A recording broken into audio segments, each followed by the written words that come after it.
नमो नमः। भवतां सर्वेषां स्वागतम। विद्यार्थियों, आप सभी का स्वागत है संस्कृत कक्षा में। और आज हम अध्ययन करने जा रहे हैं स्वप्न वासवदत्तम के प्रथम अंक के 12वें श्लोक के बारे में।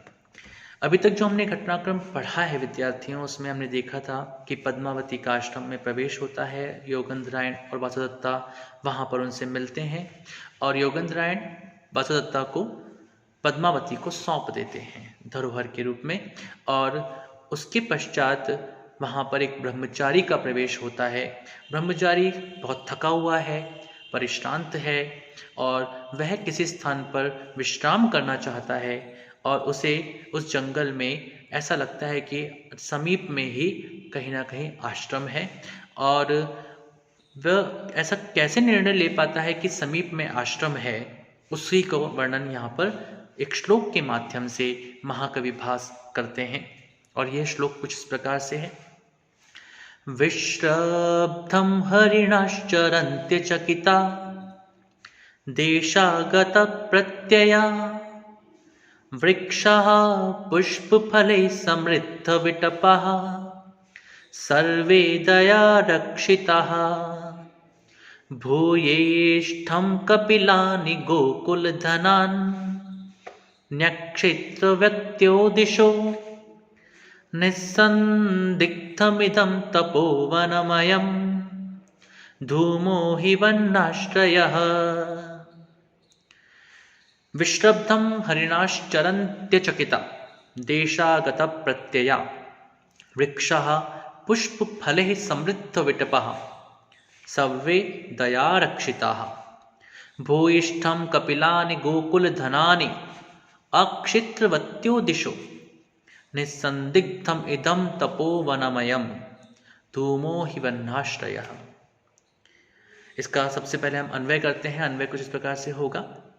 अत्र देशागत प्रत्ययः अचकिताः हरिणाः विश्रब्धं चरन्ति दया रक्षिताः सर्वे वृक्षाः पुष्पफलैः समृद्धविटपाः सन्ति कपिलानि गोकुलधनानि भूयिष्ठं सन्ति दिशः अक्षेत्रवत्यः सन्ति हि अयं धूमः बहुभाश्रयः निस्सन्दिग्धम इदं तपोवनम। एक बहुत ही सुंदर वर्णन इस श्लोक में किया गया है। और आश्रम कैसे होते हैं और आश्रम के समीप में जो वातावरण होता है वह कैसा होता है, उसके बारे में बहुत ही सुंदर तरीके से यहाँ पर विस्तार से बताया गया है।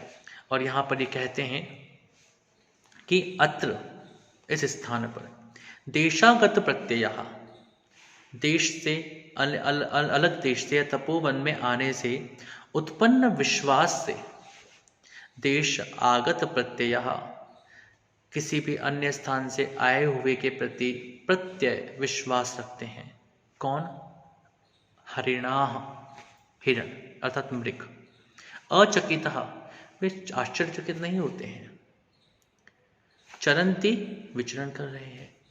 अर्थात यहाँ पर जो हिरण है, सामान्य तौर पर हम देखते हैं कि यदि जंगल में कोई हिरण हमें दिखता है तो वह हिरण जो होता है वो हमसे दूर भागने का प्रयास करता है, क्योंकि उसे भय होता है कि कहीं हम उसको चोट ना पहुंचाएं। लेकिन यहाँ के जो हिरण हैं वो इस तरह से हैं कि वे किसी भी अन्य व्यक्ति के आने पर आश्चर्यचकित नहीं होते हैं, डरकर भागते नहीं हैं, आराम से वे विचरण कर रहे हैं। अर्थात उनके मन में यह विश्वास है कि ये हमारा वध नहीं करेंगे। इसके आगे कहते हैं कि दया रक्षिताः सर्वे वृक्षाः पुष्प फलैः समृद्ध विटपाः। जो सभी वृक्ष हैं यहाँ के, वे वृक्ष दया रक्षिताः, दया के द्वारा रक्षित किए जा रहे हैं। यहाँ के वृक्ष कटे हुए नहीं लग रहे हैं, इनको काटा नहीं गया है। यहाँ के वृक्ष जो हैं उनके प्रति दया भाव रखा जा रहा है। इस दया को दो अर्थों में स्वीकार किया जाता है। एक तरफ में दया अर्थात दया भावना है, दया भावना के द्वारा इन वृक्षों का पालन पोषण किया जाता है, उनको किसी प्रकार का नुकसान नहीं पहुंचाया जाता है अपनी आवश्यकताओं के लिए। और एक तरफ में दया का अर्थ ये भी ग्रहण किया जाता है कि जो पेड़ हैं उन पेड़ों को के जंगल में जो ये पेड़ विद्यमान है, इन जंगल में भी पेड़ों को पानी देने के लिए चारों तरफ में एक स्थान बना दिया गया है, और जिसके माध्यम से उनको रोज पानी दिया जाना या फिर उनका ध्यान रखा जाना जो है वह किया जाता है। तो अत्यधिक दया भाव से जिनको पाला गया है या फिर पानी देने के लिए जिनके लिए स्थान बनाया गया है, ऐसे दोनों ही अर्थ यहाँ पर देखने को मिलते हैं। सर्वे, ये सभी, वृक्षा वृक्ष, पुष्प फले समृद्ध विटपः, और ये जो समस्त वृक्ष हैं ये पुष्प और फलों के द्वारा, पुष्प और फलों से समृद्ध विटप लग रहे हैं, समृद्ध वृक्ष लग रहे हैं। अर्थात यहाँ की जो डालियाँ हैं, जो वृक्ष की जो डालियाँ हैं, शाखाएं हैं, वे अत्यधिक समृद्ध हैं पुष्पों के द्वारा और फलों के द्वारा, क्योंकि यहाँ पर अनावश्यक रूप से या फिर व्यावसायिक तरीके से उनको तोड़ा नहीं जाता है। इसके आगे कहते हैं कपिलानि गोकुल धनानि भूयिष्ठम। यहाँ पर कपिल वर्ण की, श्वेत और पीला वर्ण जब मिल जाता है तो कपिल वर्ण बनता है। उस कपिल वर्ण की गोकुल धनानि अर्थात गायें भूयिष्ठम अत्यधिक मात्रा में है। यहाँ पर कपिल वर्ण की गायें अत्यधिक मात्रा में, अत्यधिक संख्या में हैं। दिशः अक्षेत्रवत्यः, और जंगल में मैं दूर दूर तक जब देखता हूँ तो यहाँ पर कहीं पर भी क्षेत्र अर्थात खेती की भूमि नहीं है। अक्षेत्रवत्यः दिशः अर्थात यहाँ पर खेती नहीं की जाती है। बिना खेती से युक्त भूमि जो है वो हमें संपूर्ण दिशाओं में दिखाई देती है। ही निश्चय ही अयम धूमः, ये जो धुआं आ रहा है, ये जो धूम्र आ रहा है, वह धुआं भी किस प्रकार का है? ऐसा लग रहा है कि यज्ञ से उत्पन्न धुआं यहाँ पर दिखाई देता है। और इदम, यह निस्संदिग्ध रूप से, निस्संदेह रूप से, तपोवनम, तपोवन यहीं आसपास है। अर्थात यहाँ पर यह आश्रम की भूमि है, यह आश्रम यहाँ पर समीप में है। इस कारण से इस आश्रम के समीप में रहने वाले हिरण हैं, उनका भी आश्चर्यचकित न होने वाला भाव, न घबराने वाला भाव, विश्वास वाला भाव हमें दिखाई दे रहा है। यहाँ के जो वृक्ष हैं वह वृक्ष समृद्ध हैं, पुष्प और फूलों से लदे हुए हैं और दया के द्वारा पालन किए जाते हैं। यहाँ पर कपिल वर्ण की गायें अत्यधिक संख्या में दिखाई दे रही हैं। यहाँ पर दूर दूर तक खेती नहीं हो रही है, खेती की भूमि नहीं दिखाई दे रही है। और यहाँ का जो धुआं है वह धुआं यज्ञ से उठता हुआ धुएं के समान दिखाई दे रहा है।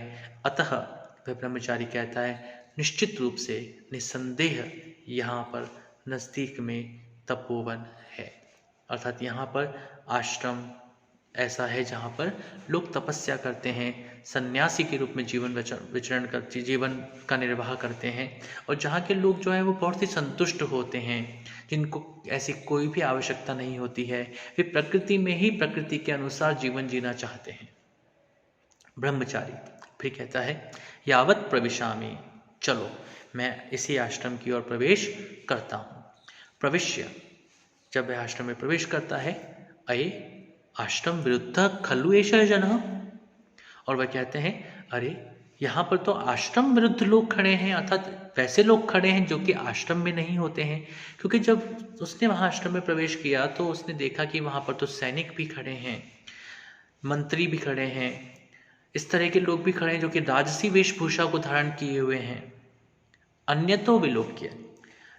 जब वह दूसरी ओर देखता है और भी अपनी दृष्टि को विस्तारित करता है तो देखता है कि अथवा तपस्वी जनो अपि अत्र निर्दोषम उपसर्पणम, अथवा फिर कहता है कि नहीं नहीं, यहाँ पर तो तपस्वी लोग भी हैं, अतः उपसर्पणम निर्दोषम, अतः इसमें प्रवेश करना, यहाँ पर प्रवेश करना ये दोष रहित है, मैं गलत नहीं कर रहा हूँ, मैं निश्चित रूप से एक आश्रम में ही प्रवेश करता हूँ।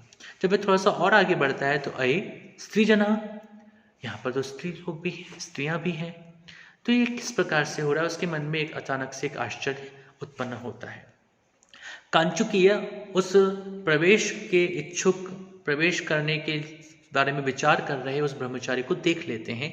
तो कांचुकीय कहते हैं स्वैरम स्वैरम प्रविशतु भवान, अरे अरे आइए आइए, आप अपनी स्वेच्छा से, अपनी इच्छा से निशंक होकर के, बिना किसी चिंता के आप प्रवेश करें। सर्वजन साधारणम आश्रम पदम नाम। यह आश्रम सभी लोगों के लिए है, सर्वजन साधारण है, यहाँ पर कोई भी प्रवेश कर सकता है।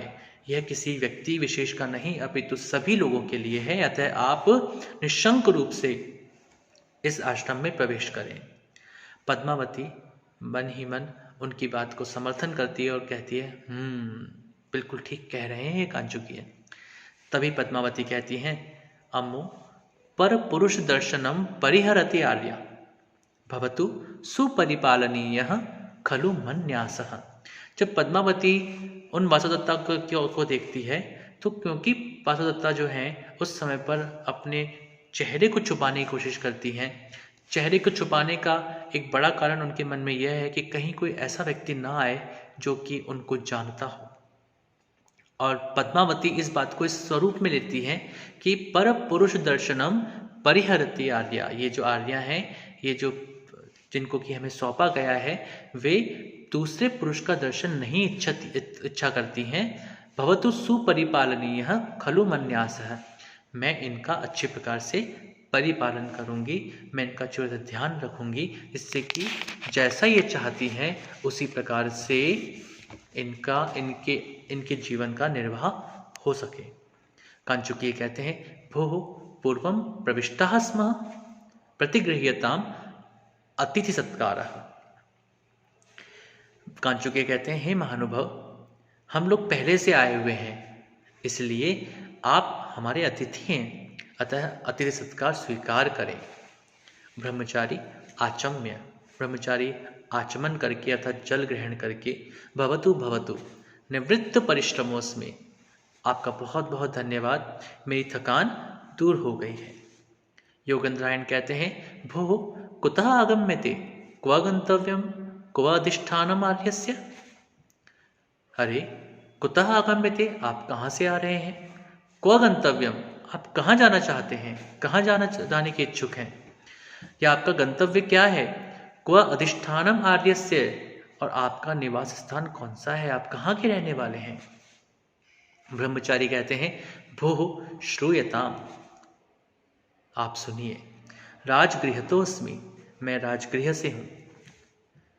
श्रुति विशेषणार्थम वत्स भूमौ लावाणकम नाम ग्राम तत्र उषितवान अस्मि।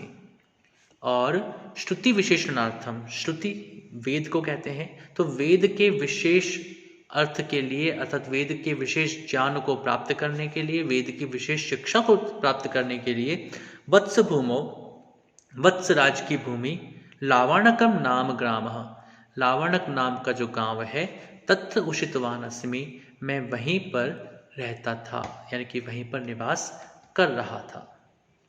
अब लावाणक गांव में निवास कर रहे थे ये ब्रह्मचारी और राजगृह के रहने वाले हैं। वहाँ पर रहने का जो कारण बताया है वह कारण यह है कि था कि वे वेद के विशेष अध्ययन के लिए वहाँ पर गए थे। वासुदत्ता कहती हैं, मन में ही कहती हैं इस समय पर, आत्मगतम हा लावाणकम नाम। जैसे उन्होंने लावाणक उस गांव के उस नाम को सुना तो उनका मन उद्वेलित हुआ। लावाणक संकीर्तनेन पुनर्नवीकृत इव मे संताप है। वही लावाणक ग्राम है जहाँ से कि उदयन को छोड़ करके उनको यहाँ की ओर प्रस्थान उन्होंने किया था। तो लावाणक के नाम को सुनकर के उनका जो दुख था वह दुख अचानक से फिर से नया हो गया, हरा हो गया। योगेंद्रायण कहते हैं, अथ परिसमाप्ता विद्या, क्या आपकी विद्या समाप्त हो गई है, क्या आपने विद्या पूर्ण कर ली है, क्या आपका अध्ययन पूरा हो चुका है। ब्रह्मचारी कहते हैं, न खलु तावत, नहीं, अभी तक तो नहीं हुआ है। तभी योगेंद्रायण पूछते हैं, यदि अनवसिता विद्या किम आगमन प्रयोजनम, यदि आपकी विद्या पूरी नहीं हुई है तो आप वहां से क्यों आ गए। ब्रह्मचारी कहते हैं, तत्र खलु अति दारुणम व्यसनम संवृत्तम, वहां पर बहुत ही बुरी घटना, अत्यंत भीषण विपत्ति आ गई। और वो ब्रह्मचारी ने कहा कि वहां पर अत्यंत भीषण विपत्ति आई, एक बहुत ही दारुण घटना घटी। दारुण घटना के बारे में हम लोग अध्ययन करेंगे अगले पाठ के अंतर्गत, और किस प्रकार से वह ब्रह्मचारी जो है वहाँ पर घटी घटना के बारे में अध्ययन हमें बताएंगे। और इस प्रकार से वह ब्रह्मचारी जो है उस लावणक गांव में उस घटी हुई घटना के बारे में वार्ता करेंगे। तो अभी तक हम इतना ही पढ़ते हैं।